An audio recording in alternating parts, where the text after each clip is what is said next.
ഇവിടെ വന്ന് സാക്ഷ്യം പറയാൻ സാധിച്ചതിന് കോടാനും കോടി നന്ദിയാണ്. എൻ്റെ പേര് അഞ്ജലി, ഞാൻ വൈക്കത്തു നിന്ന് വരുവാണ്. ഞാൻ ക്രൈസ്തവയാണ്, ഞാൻ നേഴ്സാണ്.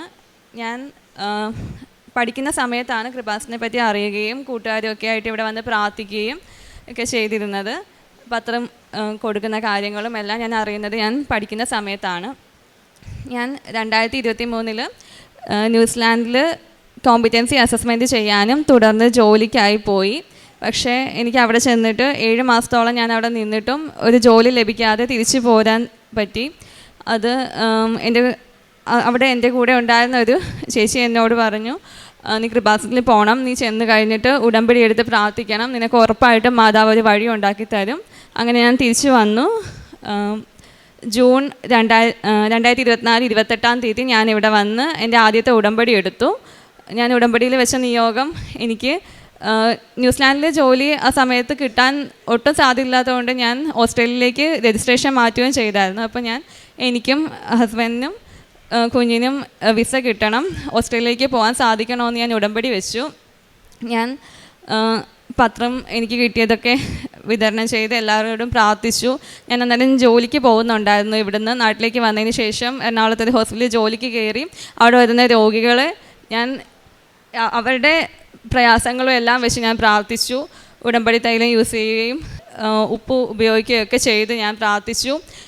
എനിക്ക് മാതാവ് അതിനുശേഷം ഞാൻ മാതാവിനോട് പ്രാർത്ഥിച്ചിരുന്നൊരു കാര്യമാണ്, മാതാവ് എനിക്ക് 1 വർഷം ഞാനിവിടെ നിൽക്കേണ്ടി വന്നെന്നാലും അതിനുശേഷം എനിക്കൊരു ജോലി എങ്ങനെയെങ്കിലും ശരിയാക്കി തരണേ എൻ്റെ മാതാവേന്ന് ഞാൻ നല്ലപോലെ പ്രാർത്ഥിക്കുമായിരുന്നു. ഞാൻ ഡ്യൂട്ടിക്ക് പോകുന്നത് 1 മണിക്കൂറോളം ദൂരം ഉണ്ടായിരുന്നു. ആ പോകുന്ന വഴികളിൽ ഞാൻ സാക്ഷ്യം കേൾക്കുകയും മാതാവിന് ജപമാല ചൊല്ലുകയും എല്ലാം ചെയ്ത് ഞാൻ പ്രാർത്ഥിച്ചിരുന്നു. അങ്ങനെ എനിക്ക് മാതാവ് 2 നമ്പർ എനിക്ക് കാണിച്ചു തരുമായിരുന്നു എപ്പോഴും, 275 278. അന്ന് ഞാൻ ഓർക്കുമായിരുന്നു ഇതെന്താ ഈ നമ്പരെന്ന്. പക്ഷേ എനിക്ക് 1 വർഷത്തിന് ശേഷം ഞാൻ ഒരു ദിവസം ഡ്യൂട്ടിക്ക്, എനിക്ക് വളരെ പാടായിരുന്നു അവിടെ ഡ്യൂട്ടി ചെയ്യുന്ന കാര്യത്തിന്. മാനസികമായിട്ട് എനിക്ക് ഒരുപാട് ബുദ്ധിമുട്ടുണ്ടായിരുന്നു. ജോലി കിട്ടാതെ പോയിട്ട് തിരിച്ച് വന്നിട്ട് എല്ലാവരുടെയും ചോദ്യങ്ങളൊക്കെ കേൾക്കുമ്പോഴത്തേക്ക് ഭയങ്കര ബുദ്ധിമുട്ടായിരുന്നു. അങ്ങനെ ഞാൻ ശരിക്കും ബുദ്ധിമുട്ടി തന്നെയാണ് അവിടെ നിന്ന് ജോലി ചെയ്തുകൊണ്ടിരുന്നത്. അപ്പോൾ ഞാൻ 1 വർഷമൊക്കെ ആറായപ്പോഴത്തേക്ക് ഞാൻ മാതാവിനോട് പറഞ്ഞു, മാതാവേ ഇന്ന് ഞാൻ ഡ്യൂട്ടി ചെയ്തു, 1 വർഷം തികയാൻ പോവുകയാണ്, എനിക്കിപ്പോഴും ഒരു ജോലി ശരിയായില്ലല്ലോ എന്ന് കരുതി ഞാൻ പ്രാർത്ഥിച്ചുകൊണ്ട് ഞാൻ ഡ്യൂട്ടി കഴിഞ്ഞ് ഇറങ്ങി. തിരിച്ചു വരുമ്പോഴത്തേക്കാണ് ഹസ്ബൻഡ് വിളിക്കുന്നത്, ഒരു ഫ്രണ്ട് വഴി റെഫറലായിട്ട് ഒരു ഹോസ്പിറ്റലിലേക്ക് ആളെ എടുക്കുന്നുണ്ട്, അപ്പോൾ ഓൾറെഡി ഒരാളുടെ ഇൻ്റർവ്യൂ അവർ നടത്തുവാണ്, ഇനിയും ഒരു വേക്കൻസി കൂടെ ഉണ്ട്, 2 പേർക്ക് എന്തോ ആണ് ആ വേക്കൻസി ഉള്ളത്. അപ്പം ഓൾറെഡി ഒരാൾ അവരെടുത്തു, പുള്ളിക്കാരുടെ ഇൻ്റർവ്യൂ ഉടനെ ഉണ്ടാവും, ഇനി ഒരാളെയാണ് വേണ്ടത്, പക്ഷേ 2 പേര് ഓൾറെഡി ഉണ്ട് അതിന്. അപ്പം നിൻ്റെ ഡീറ്റെയിൽസൊക്കെ കൊടുക്കാൻ പറഞ്ഞു. അങ്ങനെ ഞാനത് അയച്ചു കൊടുത്തു. അപ്പം അത് കേട്ടപ്പോൾ തന്നെ എനിക്കൊരു ആശ്വാസമായിരുന്നു. കാരണം ഞാൻ മാതാവിനോട് പ്രാർത്ഥിച്ചപ്പോൾ പറഞ്ഞായിരുന്നു, മാതാവേ ഇനി ഒരു ഇൻ്റർവ്യൂ എന്നെ വിളിക്കുവാണെങ്കിൽ അതെനിക്ക് ഉറപ്പായിട്ടും കിട്ടണം എൻ്റെ മാതാവെന്ന്. അങ്ങനെ അവിടെ നിൽക്കുമ്പോൾ തന്നെ എനിക്ക് അതെല്ലാം അയച്ചു കൊടുത്തു. അവരെന്നെ ഇൻ്റർവ്യൂ വിളിക്കാൻ ഇടയായി. എനിക്ക് ഡ്യൂട്ടിയിൽ ലീവ് എടുക്കാൻ പറ്റില്ലെങ്കിലും എനിക്ക് അറ്റൻഡ് ചെയ്യാനുള്ളൊരു സാഹചര്യം മാതാവ് ഒരുക്കി തന്നു. അങ്ങനെ റിസൾട്ട് വരുന്നതിന് മുമ്പ് തന്നെ എനിക്ക് അവിടുന്ന് എങ്ങനെയെങ്കിലും ഒന്ന് റിസൈൻ ചെയ്യണമെന്ന് ഞാൻ ഒരുപാടായിട്ട് ആഗ്രഹിക്കുമായിരുന്നു. അങ്ങനെ എനിക്ക് ഒരു ദിവസം ഇന്ന് തന്നെ റിസൈൻ ചെയ്യാമെന്നുള്ളൊരിത് തോന്നി. ഞാൻ അങ്ങനെ ഒരു സാഹചര്യത്തിൽ പെട്ടെന്ന് പോയി റെസിഗ്നേഷൻ വെച്ചു. ഞാൻ അവിടെ റെസിഗ്നേഷൻ വെച്ച് അതോറിറ്റിയുടെ കയ്യിൽ നിന്ന് സൈൻ വാങ്ങിക്കാൻ നിൽക്കുന്ന ആ സമയത്ത് തന്നെ എനിക്ക് മെയിൽ വന്നു, കൺഗ്രാജുലേഷൻസ്, ഇൻ്റർവ്യൂ പാസ്സായി, ബാക്കി ടീം നിങ്ങളെ കോൺടാക്റ്റ് ചെയ്യുമെന്നും പറഞ്ഞുകൊണ്ട്. അത് തന്നെ ഏറ്റവും വലിയൊരു അനുഗ്രഹമായിരുന്നു. അതിനുശേഷം എനിക്ക് 27/8, അതായത് മാതാവ് എനിക്ക് കാണിച്ചു തന്നൊരു നമ്പറാണ് 278, അത് 27-ാം തീയതി 8-ാം മാസം എനിക്ക് ഓഫർ ലെറ്റർ കിട്ടി. അത് ഞാൻ മാതാവിനോട് എഴുതി വെച്ച് ഞാൻ പ്രാർത്ഥിച്ച കാര്യങ്ങൾ ഉണ്ടായിരുന്നു. എനിക്ക് ജോലി കിട്ടുന്ന സ്ഥലത്തിൻ്റെ അടുത്ത് തന്നെ ഒരു പള്ളി ഉണ്ടാകണം, എനിക്ക് എന്തെങ്കിലും ഒരു വിഷമം ഉണ്ടെങ്കിൽ ചെന്ന് നിന്ന് പ്രാർത്ഥിച്ചിട്ട് ഡ്യൂട്ടിക്ക് പോകാൻ പറ്റണം. അതുപോലെ ഞാൻ എഴുതി വെച്ച സാലറി, എനിക്ക് കടബാധ്യതകൾ ഒരുപാടുണ്ട് ഒന്ന് പോയിട്ട് തിരിച്ച് വന്നതിൻ്റെ, അപ്പം ഇത്ര രൂപ എനിക്ക് സാലറി ആയിട്ട് കിട്ടണേ മാതാവേന്ന്, ഓരോ അവറിൽ ഇത്ര രൂപയെന്നും പറഞ്ഞുകൊണ്ട് ഞാൻ എഴുതി പ്രാർത്ഥിച്ച അതേ തുക എനിക്ക് ഓഫർ ലെറ്ററിൽ കിട്ടി. അതിനുശേഷം വിസ കിട്ടു. ഇന്നലെ എനിക്ക് 25-ാം തീയതി എനിക്ക് വിസ ഗ്രാൻഡായി കിട്ടി. ആ വിസ ഗ്രാൻഡ് നമ്പർ തന്നെ എനിക്ക് വീണ്ടും മാതാവ് കാണിച്ചു തന്ന 275 എന്ന നമ്പർ എൻ്റെ വിസ ഗ്രാൻഡ് നമ്പറിൻ്റെ ഏറ്റവും അവസാനത്തെ 3 അക്കം അതായിരുന്നു. അതവിടെ എനിക്ക് ഒരു വഴി കാണിച്ചു തന്നായിരുന്നു. അതിനുശേഷം ഇന്നലെ എനിക്ക് പുതുക്കി എൻ്റെ ഓഫർ ലെറ്റർ പുതിയത് വന്നു. ഡിസംബർ 22-ാം തീയതി എനിക്ക് ജോയിൻ ചെയ്യാം. ഞാൻ ഡിസംബർ 2-ാം തീയതി ഓസ്ട്രേലിയയിലേക്ക് പോവുകയാണ്. മാതാവിനും തിരുക്കുമാരനും ഈ ഒരു അവസരം എനിക്ക് ഉണ്ടാക്കി തന്നതിന് കോടാനുകോടി നന്ദി പറയുന്നു. ഇവിടെ വന്ന് എനിക്ക് സാക്ഷ്യം പറയാൻ സാധിച്ചതിന് നന്ദിയുണ്ട്. ഞാൻ പ്രേക്ഷിത പ്രവർത്തനമായിട്ട് എനിക്ക് പറ്റാവുന്ന ആൾക്കാർക്കൊക്കെ ഞാൻ പൈസയായിട്ടും സാധനങ്ങളൊക്കെ ആയിട്ട് വാങ്ങിച്ചു കൊടുത്ത് സഹായം ചെയ്യുന്നുണ്ടായിരുന്നു. പിന്നെ പത്രം കൊടുക്കാൻ പോകുമായിരുന്നു. ഞാൻ കാഷ്വാലിറ്റിയിലാണ് ജോലി ചെയ്തുകൊണ്ടിരുന്നത്. എൻ്റെ അടുക്കെ വരുന്ന ഓരോ ആൾക്കാരെയും ഒരു സേവനം എന്ന രീതിയിൽ തന്നെ ഓരോ പേഷ്യൻസിനെ നോക്കാനായിട്ട് എനിക്ക് മാതാവ് അവസരം തന്നു. സങ്കീർത്തനങ്ങൾ 37:23 മനുഷ്യൻ്റെ പാദങ്ങളെ നയിക്കുന്നത് കർത്താവാണ്. തനിക്ക് പ്രീതികരമായി ചരിക്കുന്നവനെ അവിടുന്ന് സുസ്ഥിരനാക്കും. അഞ്ജലി രാജ് എന്ന ഈ മകൾ തൻ്റെ ഉടമ്പടി ജീവിതത്തിൽ ലഭിച്ച അത്ഭുതകരമായ ദൈവിക ഇടപെടലുകളെ സന്തോഷത്തോടെ പരിശുദ്ധ കൃപാസന മാതാവിൻ്റെ തിരുനടയിൽ സാക്ഷ്യപ്പെടുത്തുകയാണ്. മകൾ പറയുന്നുണ്ട്, വിദേശത്തേക്ക് പോകുവാൻ വേണ്ടി ആദ്യത്തെ പരിശ്രമം പരാജയപ്പെടുകയും അവിടെ പോയി ഏറെ നാൾ ജീവിച്ച് ജോലിയൊന്നും ശരിയാകാതെ നാട്ടിലേക്ക് തിരികെ പോരുകയും ചെയ്തുവെന്ന്. എന്നാൽ അതിക്ക് മുമ്പ് സാക്ഷ്യത്തിലൂടെ മകൾ സൂചിപ്പിച്ചു, ഏതാണ്ട് 2020 മുതൽ മകൾ അമ്മ മാതാവിനെ അറിവുള്ള വ്യക്തിയാണ്. കൂടെ പഠിക്കുന്നവരൊക്കെയും അമ്മയുടെ അരികിൽ വരികയും ഉടമ്പടി എടുക്കുകയും ചെയ്യുന്നതൊക്കെ മകൾ കണ്ടിട്ടുണ്ട്. അതോടൊപ്പം അമ്മയുടെ ഈ തിരുസന്നിധിയിൽ വന്ന് നിരന്തരം പ്രാർത്ഥിക്കുവാനും മകൾ ഒത്തിരി തവണ ശ്രദ്ധിച്ചിരുന്നു. പക്ഷേ ഒരു ഉടമ്പടി ജീവിതത്തിൻ്റെ ആവശ്യം മകൾക്ക് തോന്നിയിരുന്നില്ല. അതുകൊണ്ട് ഉടമ്പടി ജീവിതമില്ലാതെ അമ്മയോടുള്ള സ്നേഹത്തിൽ നിലനിന്നുകൊണ്ട് മുന്നോട്ട് പോയതിൻ്റെ ജീവിതമാണ് മകൾ ആദ്യം പങ്കുവെച്ചത്. എന്നാൽ അവിടെ പോയി ജീവിതത്തിൻ്റെ പ്രതീക്ഷകളൊക്കെ നഷ്ടപ്പെട്ട് ജോലി കിട്ടുമെന്നത് മുഴുവനും പരിശ്രമം പാഴായിപ്പോയി, പണമോരെ നഷ്ടപ്പെട്ട് സങ്കടത്തിലും നിരാശയിലേക്കും ജീവിതം മാറുമ്പോഴാണ് കൂടെയുള്ളവർ പറയുന്നത്, മകൾ ഉടമ്പടി എടുക്കുക, കൃപാസനം വരെ ചെന്ന അമ്മയുടെ കരങ്ങളിലേക്ക് ഈ കഷ്ടനഷ്ടങ്ങൾ മുഴുവനും ഏൽപ്പിച്ചു കൊടുക്കുവാനായിട്ട്.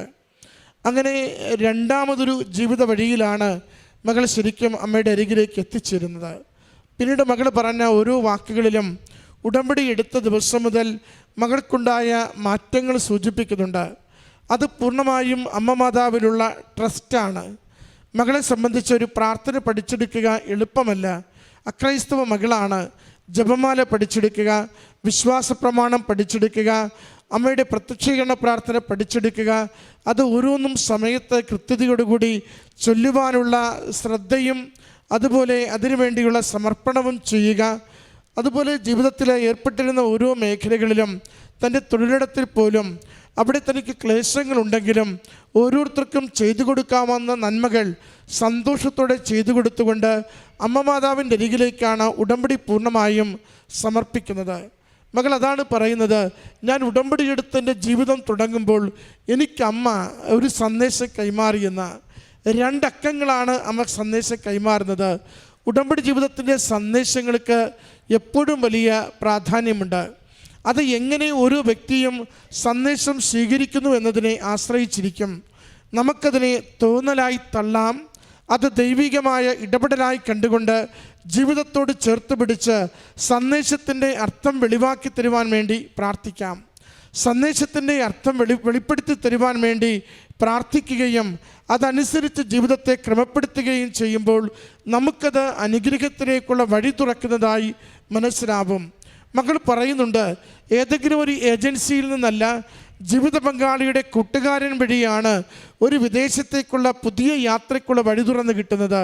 അത് മകൾ അമ്മ മാതാവിനോട് എനിക്ക് വിദേശത്തേക്ക് പോകുവാൻ വഴി തുറക്കണമെന്ന് ആഗ്രഹിച്ച് പ്രാർത്ഥിച്ച ദിവസങ്ങളിൽ തന്നെ ഒരു വഴി മകൾക്ക് തുറന്നു കൊടുക്കുന്നു.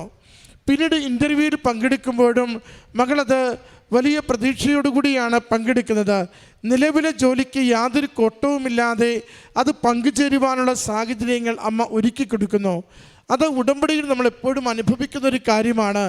നമ്മൾ അമ്മ മാതാവിനോടൊപ്പം ട്യൂൺഡായിട്ട് ഉടമ്പടി ജീവിക്കുകയാണെങ്കിൽ നമ്മുടെ സാഹചര്യങ്ങൾ മനസ്സിലാക്കി അമ്മ മാതാവ് നമുക്ക് വേണ്ട കാര്യങ്ങൾ അതിനുള്ളിൽ തന്നെ ക്രമീകരിക്കുന്ന പദ്ധതികളെ നമുക്ക് കണ്ടെത്താനാവും. മകൾ അതിനെയാണ് സാക്ഷ്യപ്പെടുത്തുന്നത്. വീണ്ടും ജോലി ചെയ്തിരുന്നെടുത്ത് ഏറെ ക്ലേശമായപ്പോൾ 1 വർഷം പൂർത്തീകരിച്ച് അവിടുന്ന് പുറത്തിറങ്ങുവാൻ ആഗ്രഹിച്ച് റെസിഗ്നേഷൻ വെക്കുന്ന ദിവസം തന്നെ മകൾക്ക് അറിയിപ്പ് വരുന്നു, you are selected for the job. അത് വലിയൊരു സന്തോഷമായിരുന്നു. മകളത് എന്നാണോ അവിടുന്ന് ഇറങ്ങുവാൻ വേണ്ടി അറിയിപ്പ് കൊടുക്കുന്നത്, അറിയിപ്പ് കൊടുത്ത ദിവസം അടുത്തൊരു ജോലി മകൾക്ക് അമ്മ മാതാവിലൂടെ ഉടമ്പടി പ്രകാരം അനുവദിച്ച് കിട്ടുന്നുവെന്ന അറിയിപ്പ് ലഭിക്കുന്നു. ഓരോന്നും ഉടമ്പടിയുടെ സന്ദേശങ്ങളുടെ പുറകെയുള്ള യാത്രയാണ്. അമ്മയിൽ ട്രസ്റ്റ് ചെയ്യുമ്പോൾ ആ ശരണപ്പെടൽ കൈമാറുന്ന അനുഭവങ്ങളാണ്. മകൾ ഒടുവിൽ പറയുന്നുണ്ട്, എൻ്റെ വിസ അടിച്ചു കിട്ടുമ്പോൾ ഞാൻ കാണുന്നുണ്ട് എനിക്ക് ലഭിച്ച ഓഫർ ലെറ്റർ അത് ഓഗസ്റ്റ് മാസം 27-ാം തീയതി 2/7/8 എന്നൊരു തീയതി ഞാനിങ്ങനെ അക്കങ്ങൾ കണ്ടിരുന്നു. അതിൻ്റെ അർത്ഥം എനിക്ക് ഓഫർ ലെറ്റർ കിട്ടിയ ദിവസം ആ 27/8 എന്ന് മനസ്സിലായി. വിസ അടിച്ചു കിട്ടുമ്പോൾ ഞാനതിൽ കാണുന്നുണ്ട് 2/7/5. എൻ്റെ വിസയുടെ അവസാനത്തെ 3 അക്കങ്ങൾ അത് എത്രയോ മാസങ്ങൾക്ക് മുമ്പ് എൻ്റെ അമ്മ മാതാവ് എനിക്ക് കൃത്യമായി തെളിച്ച് എൻ്റെ കൺതടത്തിൽ കൊണ്ടുവന്നതാണ്. പ്രിയമുള്ളവരെ, ഒരു ഉടമ്പടി അത് അനുഗ്രഹത്തിലേക്ക് അതിൻ്റെ നിയോഗങ്ങൾ മാറുന്നുവെങ്കിൽ, ഒരു സന്ദേശം കൈമാറിയിട്ടുണ്ടെങ്കിൽ ആ സന്ദേശത്തിൽ നമ്മൾ മനസ്സും ശരീരവും അർപ്പിച്ചുകൊണ്ട് വിശ്വസ്തയോടുകൂടി ഉടമ്പടി ജീവിക്കുവാൻ തയ്യാറാണെങ്കിൽ അത് അനുഗ്രഹമാകുന്നതുവരെയും അമ്മ കൂടെ ഉണ്ടാവും. അതിൻ്റെ സാക്ഷ്യമാണ് ഈ മകൾ ഈ അൾത്താരയിൽ പങ്കുവെച്ചത്. 2 അക്കങ്ങളാണ് മകൾക്ക് സന്ദേശം കിട്ടിയത്, 2/7/5, 2/7/8. ഇന്ന് ഈ അൾത്താരയിൽ മകൾ സാക്ഷ്യപ്പെടുത്തുമ്പോൾ മകൾ പറയുന്നുണ്ട്, അത് 1 എനിക്ക് ഓഫർ ലെറ്റർ വന്ന ദിവസമാണ്, 2 എൻ്റെ വിസയുടെ അവസാനത്തെ നമ്പരാണ്, 2ലും എൻ്റെ അമ്മ മാതാവിൻ്റെ കയ്യൊപ്പുണ്ട്. എൻ്റെ ഉടമ്പടി അമ്മ സ്വീകരിച്ച് എൻ്റെ ജീവിത വിഷയത്തെ ഈശോയിലൂടെ അനുഗ്രഹിച്ചതാണ് എനിക്കതിലൂടെ മനസ്സിലാവുന്നതെന്ന്. പ്രിയമുള്ളവരെ, സമയത്തിന് മേൽ അധികാരമുള്ള അമ്മ, ജീവിത വിഷയങ്ങളെ ഏറ്റെടുത്തുകൊണ്ട് സങ്കടങ്ങൾ അകറ്റുവാൻ കൂടെ നിൽക്കുന്ന അമ്മ, നമ്മൾ എളിയ മനസ്സോടെ അമ്മയിൽ ശരണപ്പെടുമ്പോൾ അത്ഭുതകരമായ ഈശോയുടെ ഇടപെടലുകൾ നമ്മുടെ ജീവിതത്തിൽ നൽകുക തന്നെ ചെയ്യും. അതിൻ്റെ സാക്ഷ്യമാണ് ഈ മകൾ ഈ അൾത്താരയിൽ പങ്കുവെച്ചത്.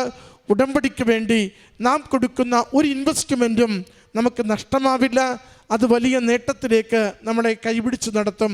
അമ്മ മാതാവിനും തിരുക്കുമാരനും നന്ദി പറഞ്ഞുകൊണ്ട് ഈ മകൾക്ക് ലഭിച്ച അനുഗ്രഹങ്ങൾക്ക് ദൈവസന്നിധിയിൽ നന്ദിപൂർവ്വം സമർപ്പിക്കാം. അത്യപൂർവ ദൈവാനുഭവങ്ങൾ ഇനി നിങ്ങൾക്കും സ്വന്തം. ഈ യൂട്യൂബ് ചാനൽ ഇതുവരെ സബ്സ്ക്രൈബ് ചെയ്തിട്ടില്ലെങ്കിൽ ഇപ്പോൾ തന്നെ സബ്സ്ക്രൈബ് ചെയ്യുക. ഈ വീഡിയോ ഇപ്പോൾ തന്നെ നിങ്ങളുടെ സുഹൃത്തുക്കൾക്ക് ഷെയർ ചെയ്തുകൊണ്ട് കർത്താവിൻ്റെ പ്രേക്ഷിതരാകുക.